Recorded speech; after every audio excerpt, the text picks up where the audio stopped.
all hand milled from a storm-damaged tree in our backyard. Stick around. So should we make this table out of maple? How about oak? How about the pear tree from the backyard? Yeah. Hey everybody, it's Mark Myers, the Family Woodworker. Hey, this week we're going to do a live edge office table project. A very small office table to be a companion piece to a desk we did about a year ago. And when I say live edge, if you don't know what I mean, it means that the bark is still attached to the actual piece of wood. In fact, these are pieces that you can buy at a specialty lumber yard to do small table projects, and I really like this piece. To give you an idea, this one was $39, but it's kiln dried and it's been planed flat. It's ready to go. I'll show you a picture of another piece that was just amazing, but the price tag is amazing too. This thing was beautiful, 55 inches wide, 2 inches thick, and $576. But this particular live edge table is going to be made with a pear tree that we took down in our backyard after it was damaged by a storm. And so I still have the bark attached, and it's relatively wide, but not big enough for an entire table. So I'm going to have to put a couple of pieces of this together to make a tabletop, and then I'm actually going to rip off planks from this particular piece of wood and glue them together to make the sides for my table. So it's going to be a pretty amazing project, and in a second I'll show you why it's going to be challenging. And so this particular cross section of the tree isn't flat at all. In fact, the board is twisted and it's cupped. And you can see what I mean if I just hold a ruler across it. So I'm going to have to flatten this board out, and it's going to take quite a bit of work just to get it to a piece of wood that I can use for a tabletop. So the process is going to take a while. Stick with us. So the first thing I'm going to do off one of these slabs is to just take off the live edge that I'm not going to show on the table. The opposite side of that is what we'll use for the front of the table. And I learned a trick from another woodworker. When you've got a board that's really cupped, if you're going to use a traditional method for flattening this board, you're going to take off all kinds of material off the top and the bottom of the board. So the trick is to cut it down the center of the cup, or cut it right down the spine, and both of those pieces will lay a little bit flatter.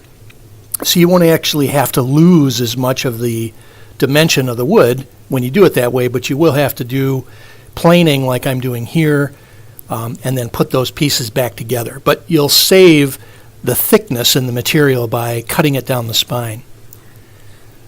So all that I'm really doing with each piece now is trying to flatten them with a hand plane, flat enough so that I could actually run these things through my little planer. And so with a little work, and I had two really bad edges on this twisted piece, and now I've gotten them relatively flat. In fact, it sits really nice on the table, and that's a good enough surface for me to run through the planer.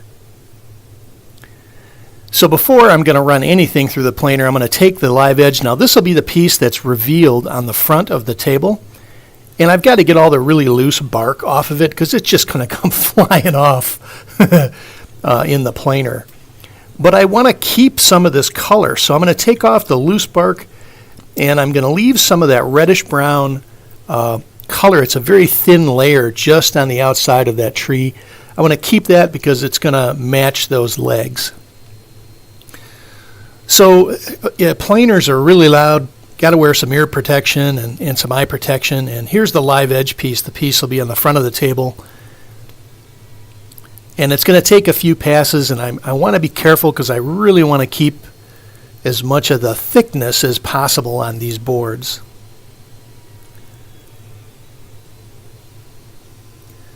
Now here's the other side, that opposite end to that same piece. And with a few passes, it's pretty clean. So now you can see that they're all, in fact, I did have to mark them so that I could keep the wood grain lined up. And the pieces actually look very natural. But because I cut down the center of that spine, I didn't really have a 90-degree edge, obviously, for me to glue up on. So I'm going to use a straight edge rip template so that I can get a nice, clean 90-degree cut on this piece of wood. Now, I don't have a jointer, so with a 60-tooth blade and holding this material flat on the table and up against the fence, I really trust this table saw to be able to give me a really clean 90-degree cut. And you'll see in a minute that if I put all these pieces then on the table, I don't really need a jointer. I had to do a little sanding, but they're really clean and a really good 90-degree cut. So essentially I have to do all the pieces now, make sure I get a great edge on each piece that we're going to glue up on the top.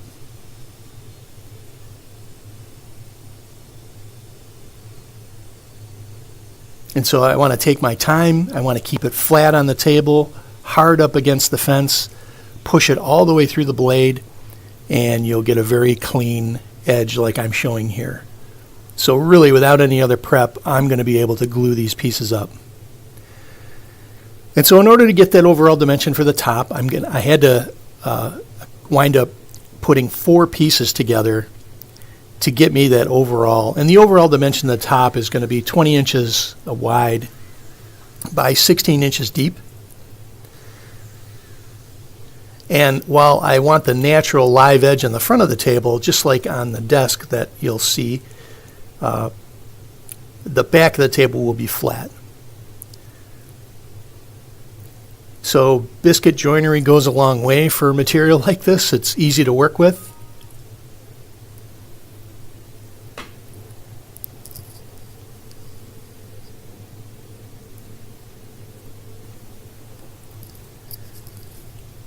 And I'm not really trying to be shy with the glue. I want it in every nook and cranny. I want it to squeeze out because I'm going to do some cleanup and some sanding, I expect, and I'm not really worried about using too much glue here.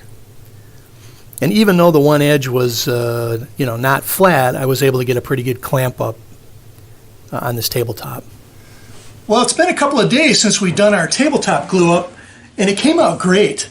We tried to do book fold on the grain so that as we glued the pieces together, the grain looks like it's almost one continuous piece of wood. It came out great. We've got a little prep to do and scrape the glue off and do some sanding and get it prepped.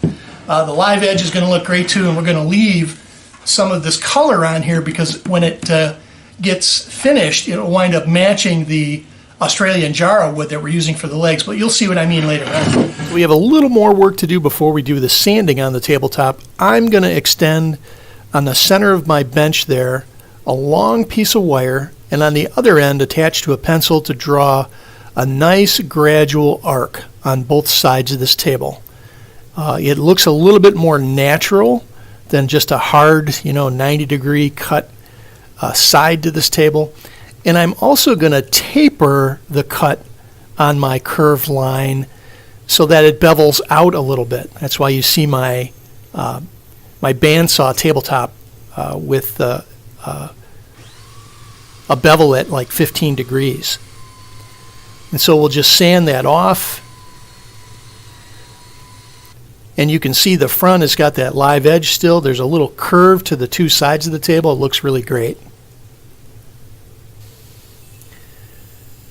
Now for the really hard part. I have to manufacture the wood for the sides of my table and the front door. And cutting through this pear tree was a real pain. This is a really dense, heavy hardwood, and my saw had trouble getting through it. But now that I've got 3 chunks that I can start to cut slats out of, I have to find a way to consistently cut 3/4 inch slats. So I'll just hook up essentially a guide out of a piece of plywood with a straight edge. I'm going to cut off the live edge off this piece because I can't use it. And at this point, I'll put a piece of tape down at about 3/4 inches so that I can consistently cut 3/4 inch slats off of all of my wood stock. And I have to tell you, this was a lot of work. Man, it's so much easier if you can just buy this material.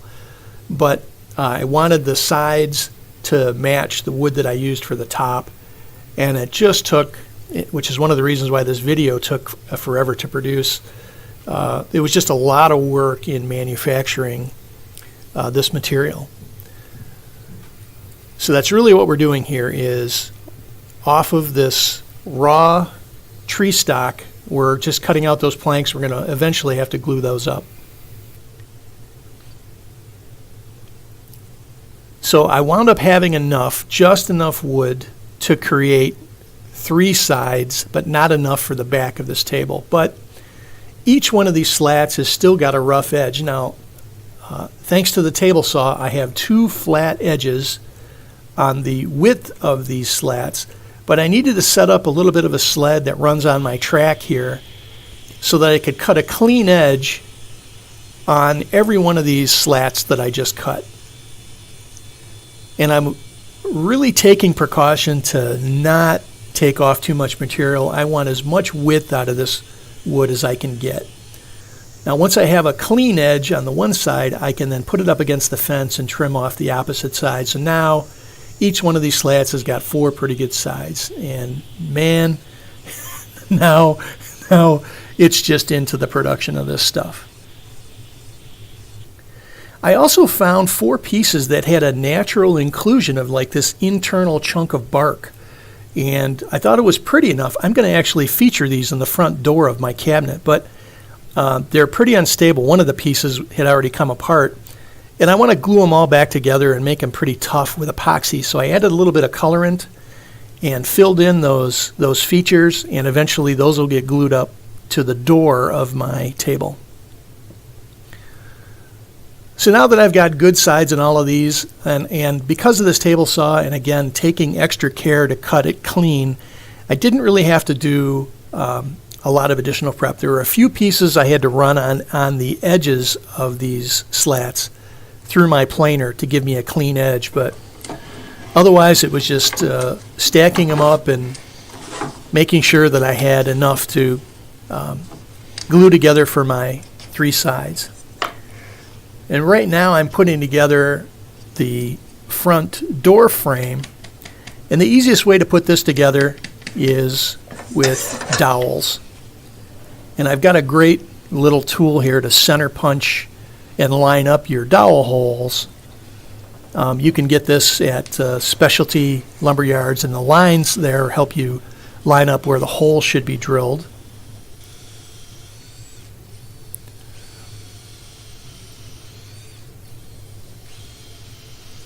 And you get clean holes that the dowels fit in, and we'll do that on all 4 pieces to that frame.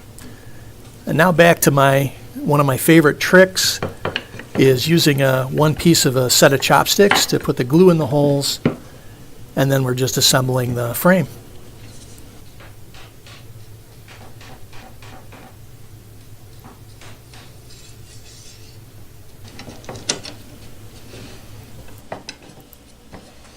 So here's all the pieces after the glue up, and we'll get them unclamped, and here's the one side to the table. The other side I did in 2 pieces because I needed to run both of those through the planer to get them smoothed out a little bit, and my planer won't take anything bigger than 12 inches wide, so the 2 pieces allow me to do that, and then I'll have to glue those together afterwards.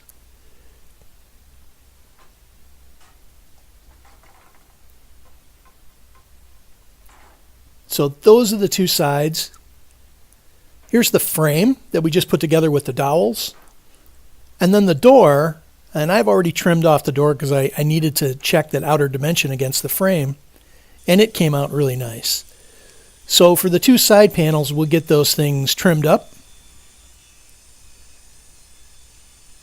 And I actually added another piece of wood on the end there just because I thought I might make them bigger, and as it turns out, I'm going to trim that out. But because the back side of this table is going to have to be plywood, I just didn't have enough Pear material to make 4 sides. I'm going to cut a rabbet into those 2 side panels, and then that'll hide the plywood that we're going to go buy now. Don't you love the cart with the bad wheel? Hey, the first stop has to be for Dash the Wonder Beagle. We'll pick him up some treats. So as it turns out, I'm able to get a piece of plywood. This is just a 2 foot by 4 foot sheet, birch.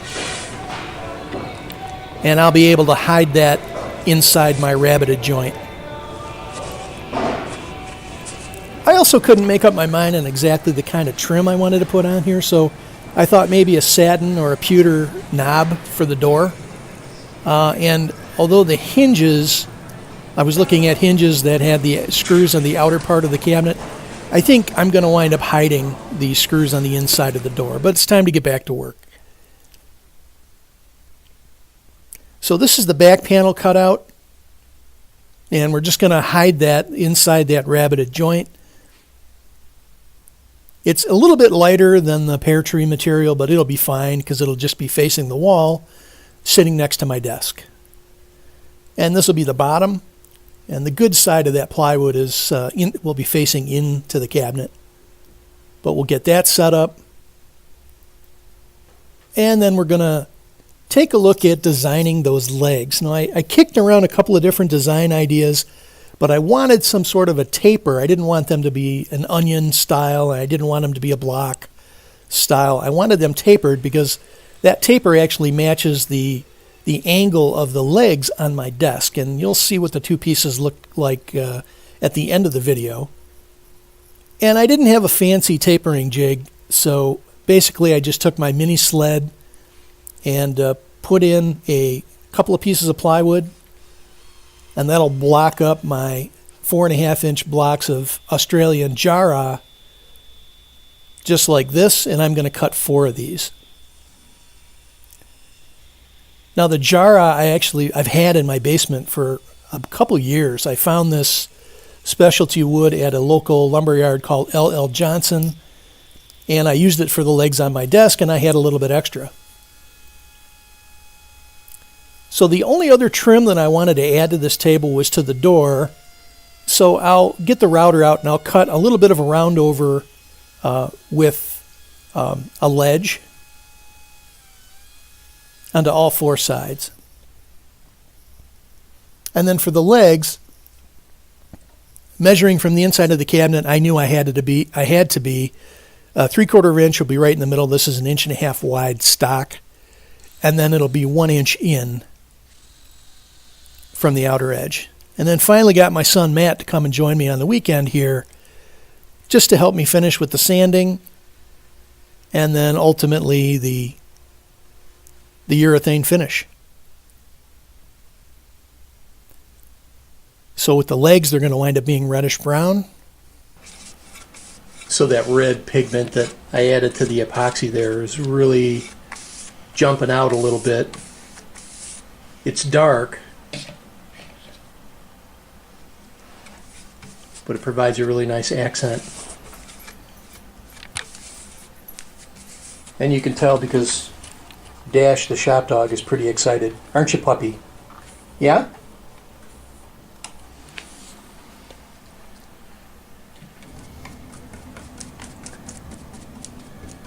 And a little bit of that leftover bark was going to turn reddish brown, which is what I was hoping for because it'll match the legs on the desk really nicely. Just a little bit of color. And then the top, we should see a lot of that vanilla, maybe a little bit of yellow. And I don't see as much of the like cherry color that we did on the desktop in this piece of wood. But let's see.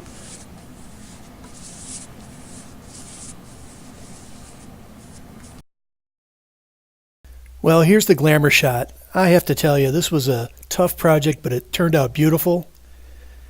It fits really nicely in between my little stereo cabinet and my desk, and it's going to be great for paper storage. And of course, the whole idea was to have a place to put the printer and get it off the desk. So what an amazing project. What a lot of work. Thanks for joining me. I hope you enjoyed the video.